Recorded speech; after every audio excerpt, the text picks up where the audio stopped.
Hello! So, the real life story of Aliester Crowley.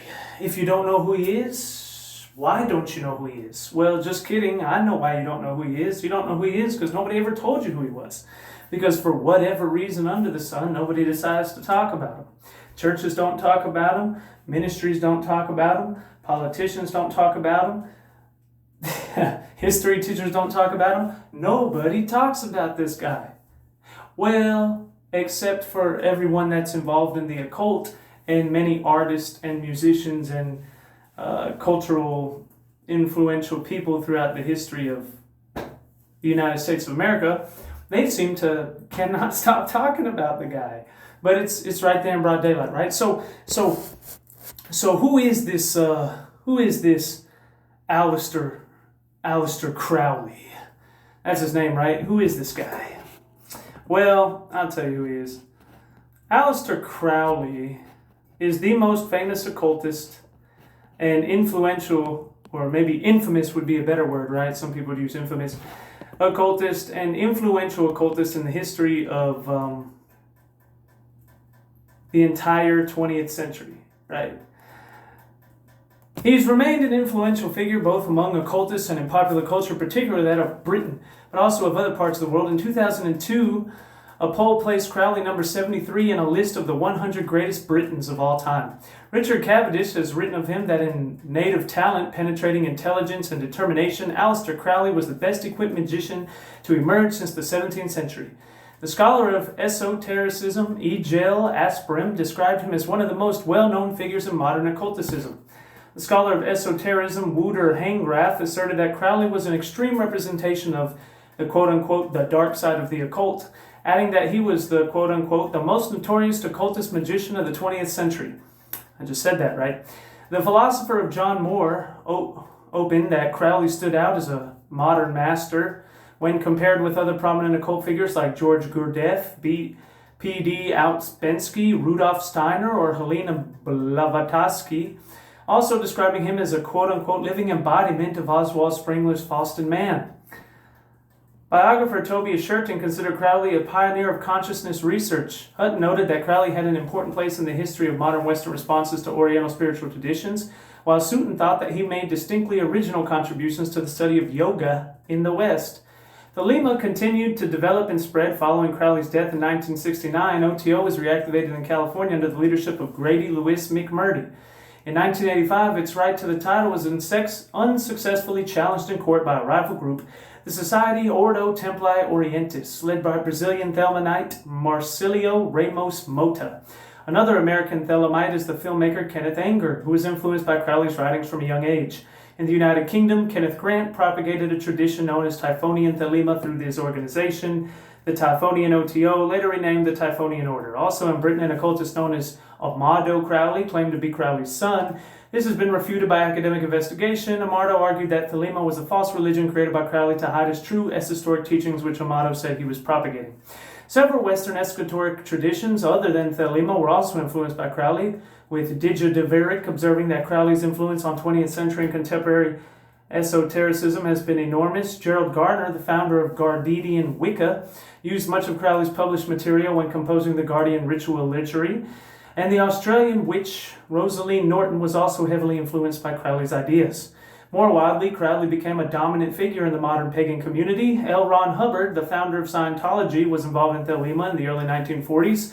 I already talked about that the last time I talked about him. And Jack Persons, which we already talked about him, the father of modern-day rocketry in the military, and it's been argued that Crowley's ideas influenced some of Hubbard's work. The entire Church of Scientology, which we know influenced John Travolta, Tom Cruise, so on and so forth, so many people. The scholars of religion Asborn Dridgel, James R. Lewis, and Jesper Peterson noted that despite the fact that Crowley was not a Satanist, he in many ways embodies the pre-Satanist esoteric discourse on Satan and Satanism throughout his lifestyle and his philosophy, with his image not becoming an important influence on the later development of religious Satanism. For instance, two prominent figures in religious Satanism, Anton LaVey, which, if you don't know who that is, he was the most famous Satanist in the entire world at one time and died under mysterious circumstances on Halloween night back in, I forget what night that was, but back, I forget what year that was, but he wrote the Satanic Bible, I believe, if I'm not mistaken. And Michael Aquino were influenced by Crowley's work. Crowley also had a wider influence in British pop culture after his time as Sir Fallu, which brought him to public attention in Britain. Various literary Crowleys appeared, characters in fiction based upon him. One of the earliest was the character of the poet Shelley Arabian in John Butcher's 1926 novel The Dancing Floor. In his novel The Devil Rides Out, the writer Dennis Wheatley used Crowley as a partial basis for the character of Damien Mokata, portly, bald, defrocked priest who engages in black magic. The occultist Dion Fortune used Crowley in a basis for characters in her books, The Secrets of the Doctor's Traveler, 1926, and The Winged Bull in 1935. Crowley was one of the most inspirations for the character of Dr. Telwani in Anthony Powell's A Dance to the Music of Time. He was included as one of the figures on the cover art of the Beatles album. I talked about this already. Sgt. Pepper's Lonely Hearts Club Band, 1967, and his motto of Do What Thou Wilt was inscribed on the vinyl of Led Zeppelin's album Led Zeppelin 3 in 1970. Led Zeppelin co-founder Jimmy Page bought his home in 1971, and part of the band's film The Song Remains the Same was filmed in the grounds. He sold it in 1992, though David Bowie makes out a fleeting reference to Crowley in the lyrics of his song Quicksand, 1971. It has been suggested that the lyrics of Bowie's #1 hit single Let's Dance from 1983 may substantially paraphrase Crowley's 1923 poem Lyric of the Love to Leia. Ozzy Osbourne and his lyricist Bob Daisy wrote a song titled Mr. Crowley in 1980. A prophetic quote about the coming of the new eon, borrowed from Crowley's work, Magic in Theory and Practice, written in 1911, has been featured as the opening introduction to the video game Blood Omen, Legacy of Kain in 1996. Crowley began to receive scholarly attention from academics in the late 1990s. So, Aliester Crowley is very influential and the most influential occultist ever.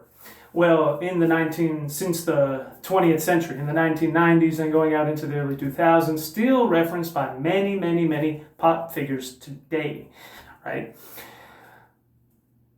Which influenced Jack Parsons, which I already talked about, who is the father of rocketry, right? He was the first person to ever make a rocket go up, ever, and worked for NASA and was an outspoken Satanist and occultist, and was kicked out of NASA eventually because of his outspoken Satanism and occultism. They didn't like that very much. They were kind of scared of him. And then he had a student underneath him. He was Aliester Crowley's student, by the way. And Aliester Crowley was his mentor. And then he mentored another person under him named Ron L. Hubbard, who is the father of Scientology and the science fiction writer that wrote all of Scientology, and is the reason why Scientology became a quote-unquote religion, and is the strangest cult probably ever in the history of Hollywood or the United States of America, right? All of that throws back to Aliester Crowley. Another interesting thing about Aliester Crowley is that he had ties to the British government, MI6, and the Italian government. He was actually kicked out of the Italian government, kicked out of Italy by the Italian government. It wasn't allowed to go back because they called him, quote-unquote, the wickedest man in the world.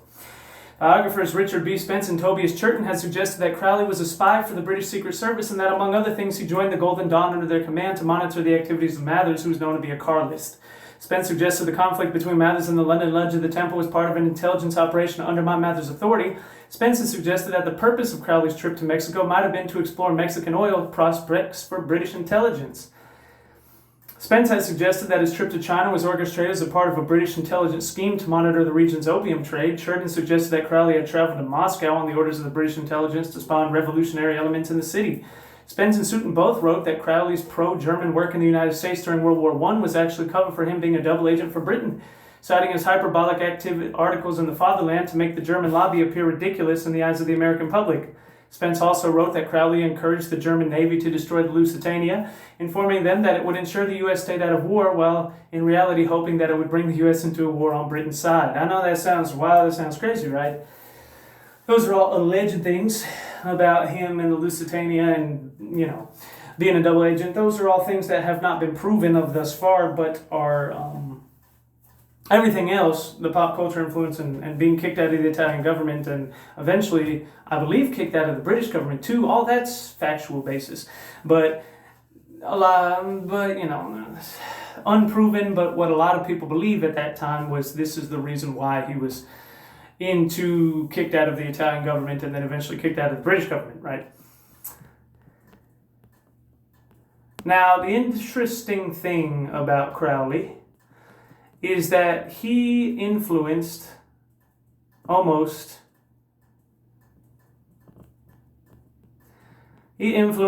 all spiritualities, quote unquote, and religions today. And these are his beliefs, right? Crowley's belief system, Thelema, has been described by scholars as a religion, and more specifically as both a new religious movement and as a magico-religious doctrine. Although holding the Book of the Law, which was composed in 1904 at its central context, Thelema took shape as a complete system in the years after 1904. In his autobiography, Crowley wrote that his purpose in life was to bring Oriental wisdom to Europe and to restore paganism in a pure form.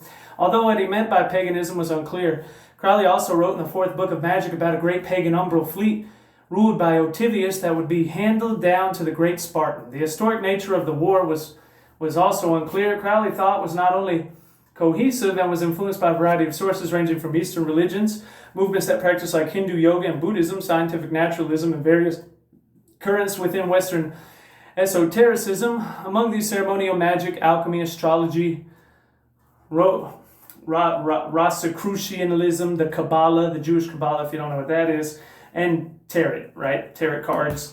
He was steeped in the esoteric teachings he had learned from the Hermetic Order of the Golden Dawn, although pushed further with his own interpretations and strategies than the Golden Dawn had done. Crowley incorporated concepts and terminology from South Asia religious traditions like yoga and tantra into his Thelemic system, believing that there was a fundamental underlying resemblance between Western and Eastern spiritual systems. Historian Alex Owen noted that Crowley adhered to the modus operandi of the decadent movement throughout his life. Crowley believed that the 20th century marked humanity's entry into the Aeon of Horus, a new era in which humans would take increased control of their destiny.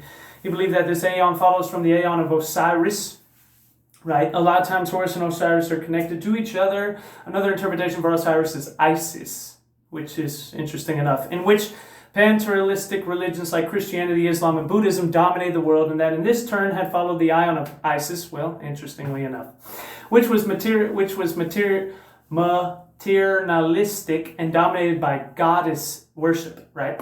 He believed that Thelema was the proper religion of the Aeon of Horus and also deemed himself to be the prophet of the new Aeon. Thelema revolves around the idea that human beings each have their own true will, that they should discover and pursue that which exists in harmony with the cosmic will that pervades the universe. Crowley referred to this process of searching and discovery of one's true will to be the quote-unquote great work at the attaining of the knowledge and conversation of the holy and guardian angel. His favorite method of doing so was through the performance of the Abrilim operation, a ceremonial magic ritual obtained from a 17th century grimoire. The moral code of do that thou wilt is believed by Thelemites by the religious ethical law, although the historian of religion Marco Pesi noted that this was not an anarchistic or libertarian in structure, as Crowley saw individuals as part of a wider societal organism. Right? Crowley believed in the objective existence of magic, which he chose to spell as magic with a K, M-A-G-I-C-K, which is an archaic spelling of the word. If you ever see that, right, a lot of people, that's become more common recently. You see a lot more people when they spell magic, they put a K on the end of it. Aliester Crowley's the one who caused that influence to happen on a wide scale. He provided various different definitions of this term over his career in his book Magic with a K. In Theory and Practice, Crowley defined magic with a K as the science of the art of causing change to occur in conformity with will. He also told his disciple Karl Germer that magic is getting into communication with individuals who exist on a higher plane than ours.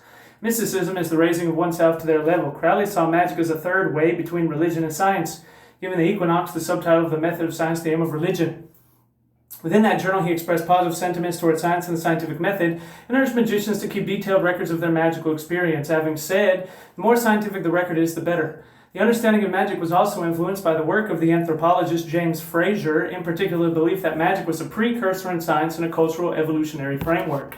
Unlike Frazer, however, Crowley did not see magic as a survival from the past that required eradication, but rather he believed that magic had to be adapted to suit the new age of science. In Crowley's alternative schema, old systems of magic had to decline per Frazer's framework so that science and magic could synthesize into magic with a K, which would simultaneously accept the existence of the supernatural and an experimental method. Crowley deliberately adopted an exceptionally broad definition of magic that included almost all forms of technology as magic, adopting an instrumentalist definition of magic, science, and technology. Sexuality played an important role in Crowley's ideas about magic and his practice of it, and has been described as being central to Thelema. He outlined three forms of sex magic: the the autoerotic, homosexual, and heterosexual, and argued that such acts would be used to focus the magician's will upon a specific goal, such as financial gain or personal creative success. For Crowley, sex was treated as a sacrament, and with the consumption of sexual fluids interpreted as a Eucharist that was often manifested as the cakes of light, a biscuit containing either menstrual blood or a mixture of semen and vaginal fluids. The Gnostic Mass and the central religious ceremony within Thelema, not making it up, real stuff. Crowley's theological beliefs were not clear. The historian Ronald Hutton, noted that some of Crowley's writings could be used to argue that he was an atheist, while some support the idea that he was a polytheist, believing in more than one God, right? And others would bolster the idea that he was a mystical monotheist. On the basis of the teachings in the Book of the Law, Crowley described a pantheon of 3 deities taken from the ancient Egyptian pantheon, Nuit, Adit, and Rahu or Kuit. In 1928, he wrote that all true deities were derived from this trinity. Jason Jofferson Storm had argued that Crowley's built on 19th century attempts to link early Christianity to pre-Christian religions, such as Fraser's Golden Bow, to synthesize Christian theology and neo-paganism, which remained critical of institutional and traditional Christianity. Both during his life and after, Crowley had been widely described as a Satanist, usually by detractors. Crowley stated he did not consider himself a Satanist, nor did he worship Satan, as he did not accept the Christian worldview in which Satan was believed to exist. He nevertheless used satanic imagery, for instance, by describing himself as the beast 666 and referring to the whore of Babylon in his work, while in later life he sent anti-Christmas cards to his friends. In his writings, Crowley occasionally identified Iwius as Satan and described him as his Lord and God, the devil, on one occasion. The scholar of religion Gordan Djurdjevic stated that Crowley was empathetically not a Satanist, if no for other reason than simply because he did not identify himself as such. Crowley nevertheless expressed strong anti-Christian sentiments, stating that he hated Christianity as socialists hate soap, an animosity probably stemming from the experiences among the Plithrin brethren. He was nevertheless influenced by the King James Bible, especially the book of Revelation, the impact of which can be seen in his writings. He was also accused of advocating human sacrifice, largely because of a passage in Book 4 in which he stated that a male child of perfect innocence and high intelligence is the most satisfactory victim, and added that he had sacrificed about 150 every year. This was a tongue-in-cheek reference to ejaculation, something not realized by his critics, supposedly, and while others and his critics still believe that he was being dead serious about 150 live children a year. Crowley considered himself to be one of the most outstanding figures of his time. The historian Ronald Hutton stated that in Crowley's youth he was a self-indulgent and flamboyant who set about a deliberate flouting and provocation of social and religious norms. While being shielded from an outraged public opinion by his inherited wealth, Hutton also described Crowley as having both an unappeasable desire to take control of any organization that he belonged to and a tendency to quarrel rebelliously, which those who challenged him. Crowley's biographer Martin Booth asserted that Crowley was self-confident, brash, eccentric, egotistical, highly intelligent, arrogant, witty, wealthy, and when it suited him, cruel. Similarly, Richard B. Spence noted that Crowley was capable of immense physical and emotional cruelty. Biographer Lawrence Suit noted that Crowley exhibited Durantist energy and remarkable focus of will, while at the same time showing a blind arrogance, petty fits of bile, and contempt for the abilities of fellow people. The Thelmalite Lon Milo, to quote, noted that Crowley was by no means perfect and often alienated those who loved him dearest.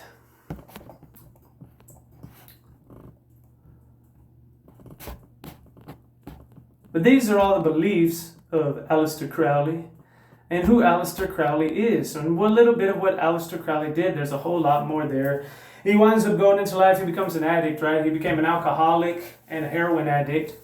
And him and his wife would do all these sex magical rituals and all these crazy things, right? And at one point he said that there were like voices that were telling him to break into a museum and steal some things from ancient Egypt, because he believed there was a lot of power in the black magic of ancient Egypt, and to steal those ancient Egyptian scrolls, and they would use it to create his new religion, and he was the chosen one, but he was afraid to do it. He refused to do it because he knew he would go to prison for the rest of his life, and felt like that he is not chosen for one of the things that he was supposed to do just because he disobeyed that voice. So it's a lot of crazy things, but nevertheless, very interesting, right? Connections to Hollywood for decades. Even many people in Hollywood today, including self-proclaimed witches in Hollywood today, also acknowledge Aliester Crowley. Pop culture reference him all the time. He was connected to MI6, the British government, kicked out by the Italian government and the British government. influenced the father of rocketry and NASA. Crazy stuff. Who's the first person that ever made rockets go up, and still his inventions are still being used today. They were used for the Apollo missions and still used today to try to get us to Mars, right? And also Hubbard, Church of Scientology. Crazy, crazy stuff, man. But you don't hear about it anywhere. Nobody ever talks about it anywhere. And that's the real question, isn't it?